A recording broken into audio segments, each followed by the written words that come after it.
तो विल यानी कि वसीयत, विल एक ऐसा लीगल डॉक्यूमेंट होता है, विल जो लिखता है उसको वसीयत करता यानी कि टेस्टेटर बोला जाता है, और वो जो लिख करके जाते हैं उसके बेसिस पर ही संपत्ति आगे हस्तांतर हो जाता है, एज सिंपल एज दैट।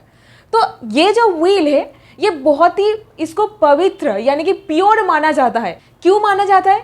क्योंकि विल वसीयतकर्ता के गुजरने के बाद खुलता है। गुजरने वाले की इच्छा जो है वो लिख करके गए हैं, उसके हिसाब से ही काम आगे होना है। यहीं पर मान लीजिए ऐसे एक वसीयत आपके फैमिली पर भी है और वसीयत रजिस्टर्ड भी करवाया गया है, लेकिन दो भाई या फिर दो बहन है आपस में जिनका बनता नहीं है, हमेशा से कलेश लगा रहता है, तो यहीं पर क्या होता है, इन दोनों में से कोई एक कोर्ट में जाकर के उस वसीयत को चैलेंज कर देता है।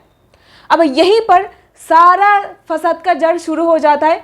फिर एक पार्टी का कहना है वसीयत जेन्युइन नहीं है, पापा के ऊपर या फिर मम्मी के ऊपर दबाव डालकर बनवाया गया था।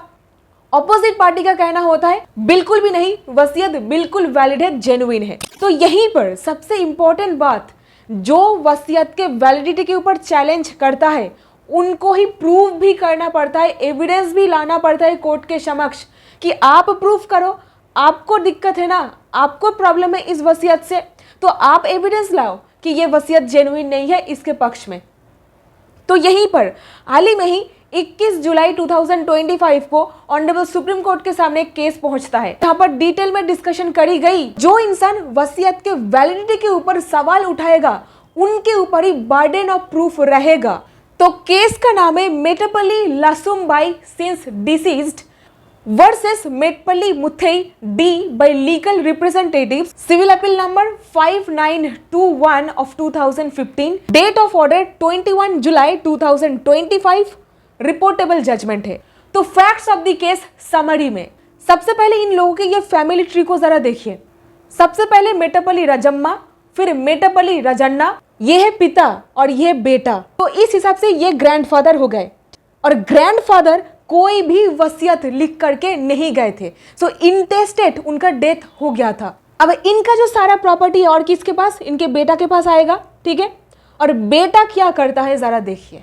उनकी पहली शादी नरसम्मा नाम की महिला से हुई थी, जिससे उनके दो बच्चे पैदा हुए, एक बेटा मुतैया और एक बेटी रजम्मा। कुछ समय बाद नरसम्मा की डेथ हो गई, जबकि रजन्ना अभी भी जिंदा है।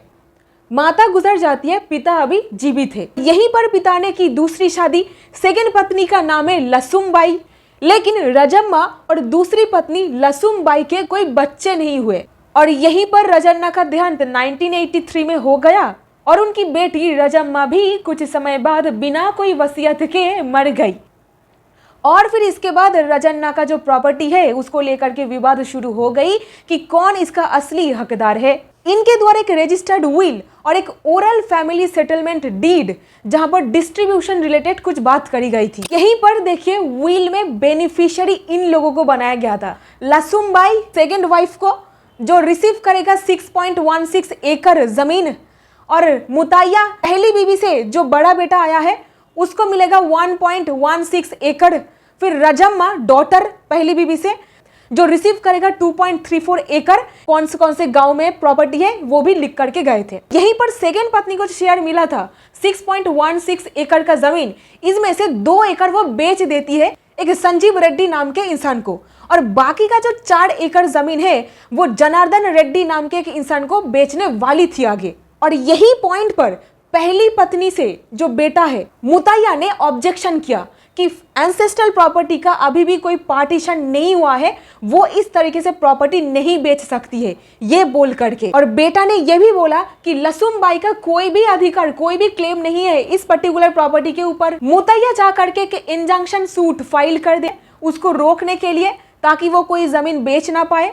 और फिर आर्ग्यूमेंट पर कहा गया कि ये प्रॉपर्टी एक HUF यानी कि हिंदू अनडिवाइडेड फैमिली प्रॉपर्टी है, एंसेस्ट्रल एसेट। पहली बात। दूसरी बात कही गई, पिता के द्वारा जो वसीयत लिखी गई थी वो एब्सोल्युटली इनवैलिड है। फैमिली सेटलमेंट डीड जो कि ओरल था वो एब्सोल्युटली अनरजिस्टर्ड था, तो कानूनी रूप में वो अनएनफोर्सेबल है। तीसरी बात कही गई, लसुम्बाई सेकंड पत्नी एक मेंटेनेंस होल्डर थी, बस इसका कोई भी ओरिजिनल मालिक के रूप में हक नहीं बनता है फादर के प्रॉपर्टी के ऊपर। So she was not an owner. तो यहीं से सारे फसाद का जड़ शुरू होता है और यहीं पर लसुमबाई क्या करेगी?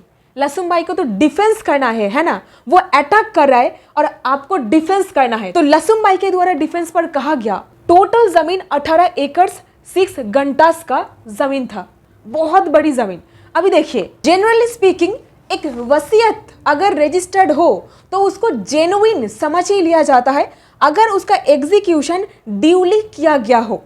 तो यहीं पर 1974 का जो विल था वो प्रूफ करता है कि हस्बैंड के द्वारा जमीन को बिक्वेथ किया गया था पत्नी के फेवर में। कुछ एडमिशन किया गया मुतैया के द्वारा। बेटा ने ये कंफर्म किया कि पिता का सिग्नेचर है विल में। बेटा ने ये भी एडमिट कर लिया कि पिता ने पोजीशन को डिवाइड किया था। सबसे इंटरेस्टिंग डिफेंस ये लिया गया 6 एकड़ में से लसुमबाई ने जब 2 एकड़ बेच डाली, उसको लेकर के बेटा का कोई ऑब्जेक्शन नहीं है। लेकिन बाकी का जो 4 एकड़ अभी पड़ी हुई है, 4 एकड़ वो बेचने जा रही थी, उसको लेकर के बेटा ऑब्जेक्शन जता रहा है। ये भला क्यों? ये 2 एकड़ के लिए ऑब्जेक्शन ना उठाना क्लियरली दर्शा देता है मुतैया लसुमबाई का जो ओनरशिप है 6.16 एकड़ का, इसको एडमिट किया है। तो कुछ इस प्रकार से कोर्ट में बहसबाजी चल रही थी और यहीं पर डिसीजन की बारी। ट्रायल कोर्ट का डिसीजन ये था कि विल एब्सोल्युटली वैलिड है, विल जेन्युइन विल है। लेकिन हाई कोर्ट ने डिसीजन को पलट दिया, बोले कि विल वैलिड विल नहीं है, ये जेन्युइन नहीं है। और सुप्रीम कोर्ट में जब मैटर पहुंचता है, सुप्रीम कोर्ट में डिटेल में हर एक चीज के ऊपर मतलब नजर डाला जाता है। कोर्ट ने डिसीजन पर बोला कि विल एब्सोल्युटली जेन्युइन विल है। ट्रायल कोर्ट के द्वारा जो डिसीजन बताया गया है हम लोग उसको समर्थन करते हैं। हाई कोर्ट का जो डिसीजन है उसको सेट असाइड, खारिज कर दिया जाता है। पहला रीजनिंग जो सुप्रीम कोर्ट ने बताया, हमारे सामने जो विल प्रेजेंट किया गया है वो एक जेन्युइन और ड्यूली उसको एग्जीक्यूट किया गया है, ये प्रिजम्पशन स्ट्रांगली होल्ड करता है। विल और फैमिली सेटलमेंट डीड दोनों में ही लगभग बंटवारा सेम तरीके से ही किया गया है। किसको कितना जाना है सेम प्रोपोर्शन ही बताया गया है दोनों में ही। ट्रायल कोर्ट ने विल को सही माना क्योंकि ट्रायल कोर्ट के सामने सबूत भी सही थी और विल भी रजिस्टर्ड थी। इसीलिए ये बेटा के द्वारा विल के ऊपर सवाल पैदा किया जा रहा था, तो बेटा के ऊपर ये जिम्मेदारी था कि वो सबूत ला करके दे कि वो विल एक झूठी विल है या फिर वो सही विल है। और यहीं पर बड़ा बेटा आकर के फंस गया। उसने कहा था, उसने ये एडमिट कर लिया था कि पिता ने विल में सिग्नेचर की थी। ये भी मान लिया कि लसुम देवी के पास 6 एकड़ का जमीन गया था जैसा कि विल में लिखी गई थी। कोर्ट ने कहा कि पिता ने सबको ईमानदारी से प्रॉपर्टी बांटी थी। ओरल सेटलमेंट डीड सच था, भरोसे के लायक था और पूरे फैमिली ने उस सेटलमेंट को सालों तक फॉलो किया। और मोस्ट इंपोर्टेंटली लसुमबाई जमीन के पोजीशन पर थी, कब्जा भी उसके पास ही थी। बायर जनार्दन रेड्डी ने भी ये कहा, मैंने वही जमीन का 2 एकड़ खरीदा है। लसुमबाई के पास कंटिन्यूअस पोजीशन थी। विल के जरिए फैमिली सेटलमेंट डीड के जरिए बंटवारा हो चुका था। इसीलिए बंटवारा हो जाने के बाद इसीलिए वो प्रॉपर्टी का नेचर में भी बदलाव आ जाता है। वो एंसेस्ट्रल प्रॉपर्टी से सेल्फ एक्वायर्ड प्रॉपर्टी में कन्वर्ट हो गया है। तो लसुमबाई के पास जो हिस्सा है वो लसुमबाई की सेल्फ एक्वायर्ड यानी कि स्व अर्जित भूमि में गिना जाएगा। तो ये जजमेंट एक strong evidentiary value of a registered will इसको रीएनफोर्स करता है। विल को चैलेंज करने के लिए एक कॉन्क्रीट एविडेंस चाहिए, इसको भी दोबारा एम्फसाइज करता है। And burden of proof challenger के ऊपर रेस्ट करता है, यानी कि जो विल को चैलेंज कर रहा है उसके ऊपर ही है एविडेंस ला करके प्रूफ करने का जिम्मेदारी। So that's it in this video. उम्मीद करती हूँ आपको इस वीडियो से कुछ ना कुछ वैल्यू मिला है। अगर मिला है इसे एक लाइक, चैनल को सब्सक्राइब और जरूर इसको शेयर कीजिएगा। अगर इस वीडियो से कुछ ना कुछ वैल्यू मिला है तो इससे भी जरूर मिलेगा। यहाँ पर पार्टीशन के बाद फैमिली का जो नेचर है वो चेंज हो जाता है, पैतृक प्रॉपर्टी स्वार्जित भूमि में कन्वर्ट हो जाता है। जरूर इसको क्लिक करके देखिएगा। बहुत बहुत धन्यवाद, मिलती हूँ नेक्स्ट वीडियो में।